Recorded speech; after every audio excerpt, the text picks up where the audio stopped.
I love games of all genres, from MOBAs like Smite to turn-based RPGs like Persona to party games like Mario Kart. Some genres I like better than others, but there are almost always at least a few games in each category that I genuinely enjoy. Platformers, however, have never been a genre that I particularly cared for. I didn't grow up with old Nintendo consoles, so I don't have any nostalgia for the classics like Super Mario or Donkey Kong. I've played many of them now, at least a little bit, but they don't hold a special place in my heart. Some of my very favorite games have platforming elements, games like Hollow Knight, Ori and the Blind Forest, or even Dark Souls. However, in terms of pure platformers, I've always felt kind of bored with them. But all that changed when the Fire Nation attacked. Wait. Wrong script. All that changed in 2018 with the release of Celeste, one of the most difficult games that I've ever played, and also one of the most rewarding. On top of all that, it tells a story about the trials and tribulations of life, and how we may learn to overcome those roadblocks. Celeste changed my opinion of platformers, so come along with me as we ascend Celeste Mountain.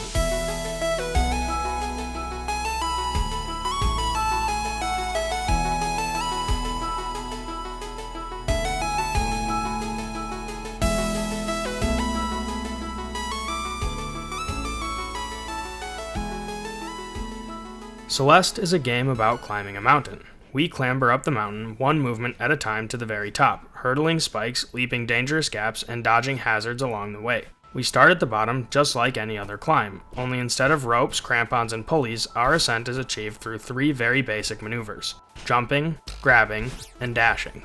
There are plenty of variations in room design throughout the game that alter what our moveset is able to accomplish, but those are the basic abilities in Madeline's arsenal throughout the climb. Celeste is a game about climbing a magical mountain, and yet, by the time we reach the peak, we realize something about the game. Celeste isn't really about making it to the summit at all. Don't get me wrong, we do make it to the top, and there are plenty of supernatural obstacles along the way, but like any good thing, it's about the journey, not the destination. The heart of the experience is much deeper. In the introductory level, we meet an old woman named Granny, who expresses the difficulty of climbing the mountain. She also tells us that Celeste Mountain is a strange place, a place that shows people things, sometimes things they aren't ready to see. We don't think too much of it and carry on towards the base of the mountain. In Chapter 1, Forsaken City, we encounter the first and most basic platforming mechanic, springs that you can bounce on and traffic blocks that move when you touch them. There are many things like this throughout the game, but what makes them so special is how they manage to build on one another as the game progresses. For example, the mechanics taught by this first level, that jump distance can be extended by timing it correctly with the momentum of the block, carries on into blocks that move when you dash, into cloud jumping, etc. This can also be seen with the green bubbles into the red bubbles into the feathers. All of these mechanics that alter Madeline's base moveset build upon one another and, by the time you make it to the B and C sides, must be used in rapid succession to complete the most difficult challenges in the game. This sort of increase in difficulty and required mastery is what makes traversing the levels successfully such a rewarding experience. And some of the levels are incredibly difficult. The Chapter 7 Seaside took me over 500 deaths alone to finally learn and overcome. It is worth noting, however, that there is a very accessible and easy to use assist mode for people who simply want to experience the story without the platforming challenge.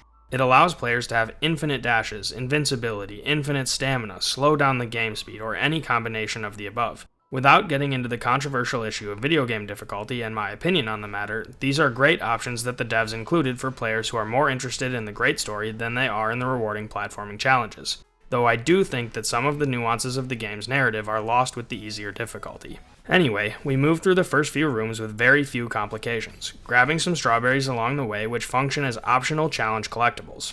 Nothing is holding us back except the few obstacles we discover on the trail, some generic spike pits and random gaps through which we may fall if we miscalculate our jumps. Nothing especially difficult or out of the ordinary. We also meet Theo, a fellow traveler and mountain climber who is here to escape the monotony of the city. Once we start the second chapter, however, something really interesting happens. We approach a mirror, but our own image appears distorted, spooky, evil even. It bursts through the glass and runs away.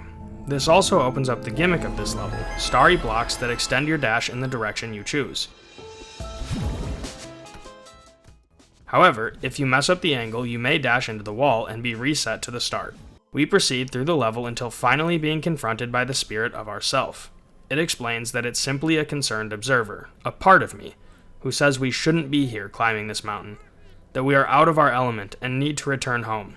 She explains that we can't handle it, but we refuse to comply, to give up on our goal, and part of us, endearingly referred to by the community as Battlein, begins to give chase as we race through the rest of the level and away from her.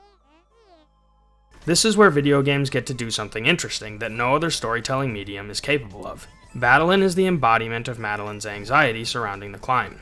This is something that I think all of us can relate to. A moment of our lives when we felt lost, confused, or anxious, and as though the challenges before us were insurmountable. But what makes it special in the medium of video games is that the player experiences the obstacle the same as Madeline.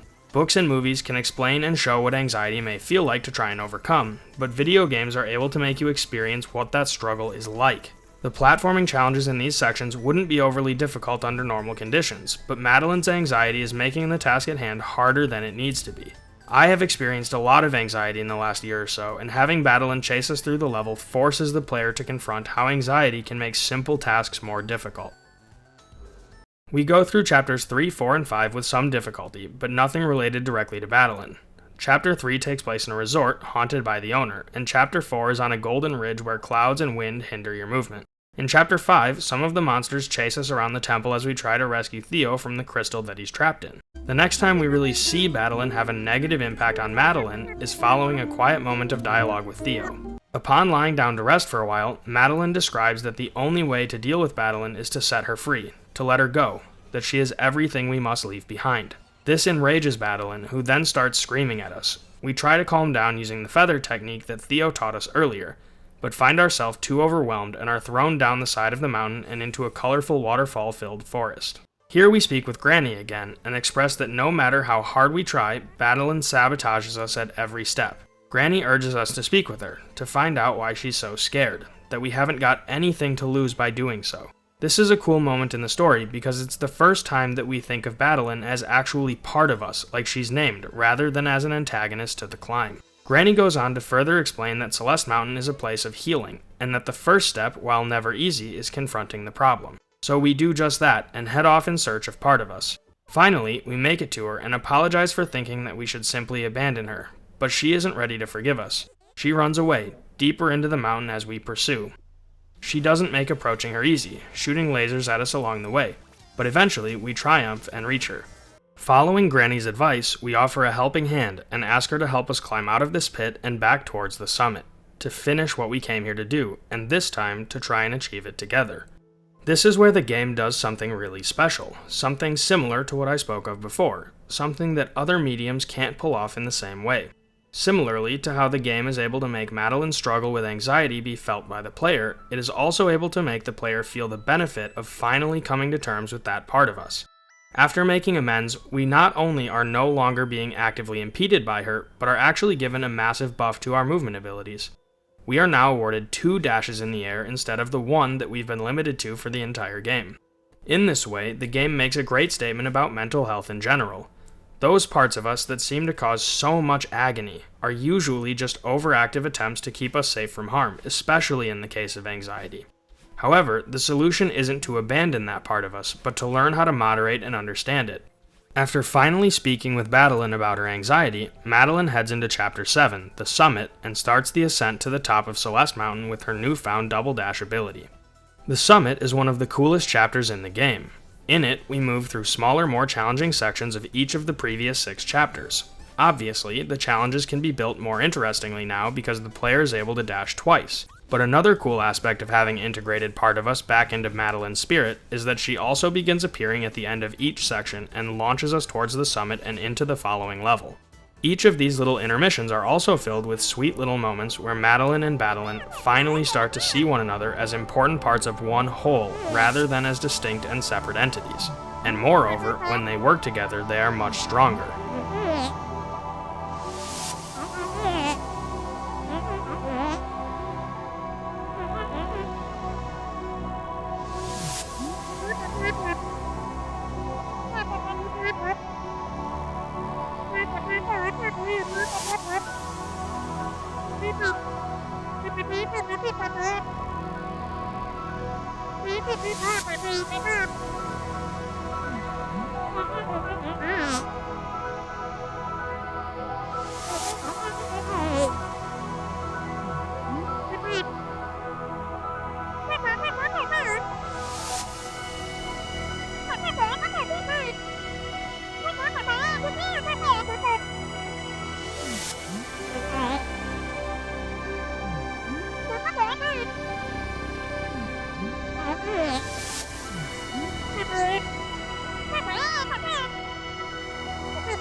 After finally making it to the peak, they share a quiet moment in which they show their newfound understanding and respect for one another. This isn't the end of the game's challenges, not even close, but it is the end of the base game's story. It's nothing particularly intense, it doesn't require as much explanation as a complicated game like Disco Elysium, but it does have a profound message at its core. Anxiety isn't something to go to war against, but a part of us that is simply overactively keeping us safe. And if we can learn to understand and come to terms with it, then we have hope of coming out the other end stronger. This story is part of what made me love the game. After all, most platformers don't have particularly strong narratives, but it isn't the only thing that changed my opinion of the genre's potential. Celeste also has some of the most engaging challenges that I've ever experienced. The optional strawberry collectibles aren't simply something to be found throughout the levels, but to be earned by completing challenges. This is where games like Mario Odyssey suffer so much. The optional collectibles, moons, are too often given to the player for doing virtually nothing. This is partially why I like Celeste so much more than other platformers. The reward for completing challenges isn't just the collectible items, it's also the feeling of overcoming the challenge itself. All of this is before even thinking about the game's B and C sides, which are incredibly challenging levels built upon the foundation that the base levels established. If it weren't for the free Chapter 9 Farewell DLC that was added to the game in 2019, the B and C sides would be the hardest content in the game. I completed all of them in my playthrough because I wanted to have a really good sense on everything the game has to offer, and also because they are among the most rewarding challenges in gaming. I think that these extra difficult bonus levels also contributed heavily to changing my mind about the potential of platformers as a genre. In many platformers, the main appeal of the game is the movement system. Mario Odyssey, for example, isn't fun to play because the collectibles are rewarding to obtain, but because the combination of movements you can perform are fun to chain together. Much of the game can be bypassed or broken if you know how to use Mario's cappy throws and flips to maximum efficiency. Celeste has some of this too, with specific speedrunning mechanics like wave dashing, which actually became required in the last Seaside and in the Farewell DLC. But most of the excitement to be found within Celeste is in the challenge of completing rooms and collecting strawberries rather than in the pure joy that the movement system allows for. Additionally, some of the rooms in the B and C sides are challenging not only to complete, but also to decipher a clear path through. This is why Celeste appealed to me so much more. The game's entertainment value wasn't dependent upon me enjoying movement for the sake of movement, but rather upon me feeling rewarded for overcoming challenges within the levels themselves. This degree of difficulty also ties directly into the themes of the story. They drive home the idea that with enough perseverance and resolve, we may overcome even the most extreme of obstacles. We may come out the other end stronger than before. This is why I wouldn't advise using the assist mode unless you absolutely had to. Celeste is undoubtedly the best platformer that I have ever played, and the story managed to do some very special things. Namely, it forced me to feel the effects of anxiety in the gameplay, to feel just how debilitating and insurmountable it can feel. After finishing the story and finally overcoming the final challenges that the game had to offer, I was left with one revelation. Celeste is a game about climbing a mountain, but it's not about climbing Celeste Mountain as the title would have you think. It's about climbing the mountain of understanding, of learning to be patient with one another. More importantly, of learning to be patient with ourselves. Life is hard and messy, and things don't always go according to plan. Sometimes we may feel like we aren't really ourselves, and sometimes we may struggle to find meaning in our suffering.